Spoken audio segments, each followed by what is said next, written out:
Right, this is going to be my third Hitchcock Epic Film Challenge review. Another Jimmy Stewart one. We have Rear Window. Let's take a look at the front.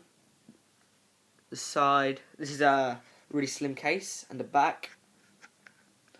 And then inside, you just have the Rear Window disc. Yeah, these were only about 20 pence at a car boot. So, yeah, because these aren't actually the proper DVD. As you can see, they're really slim. But anyway, this film's not out on Blu-ray, which it should be. So voted as one of the greatest films, Rear Window tells the story of Jimmy Stewart, who is basically an ex. Like Vertigo, he's like, he suffers from like a disability. So he's an ex-photographer, and he's basically, one day he's like photographing, but this isn't actually shown in the movie.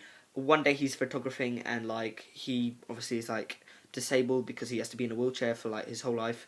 Because he becomes like paralysed, and he's basically, the whole movie is in one block of like flats, showing them. I'm not actually joking. That is the whole movie. The actual whole film is in a block of flats. There is not one scene. It is fucking genius of how good that is to keep like a 2.5 hour movie and not get bored at all. Oh my god, Hitchcock is like the master.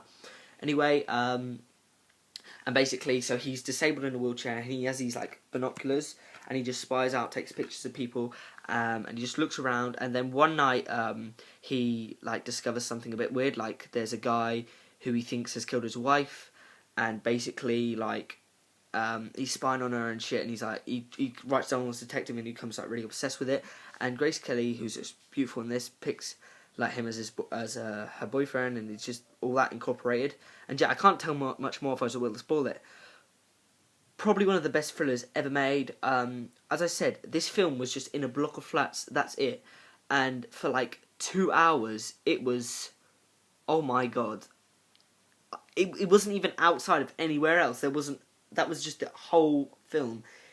I wasn't bored at all. It was just, it was pretty scary actually, because I didn't know what was going to happen, especially one scene when the famed killer is coming up the stairs. I was like, holy crap. But yeah, Rear Window, immense film, one of Hitchcock's best. So yeah, definitely recommend that one. Join me again for the final Hitchcock film today I will be reviewing, and that is Psycho. So yeah.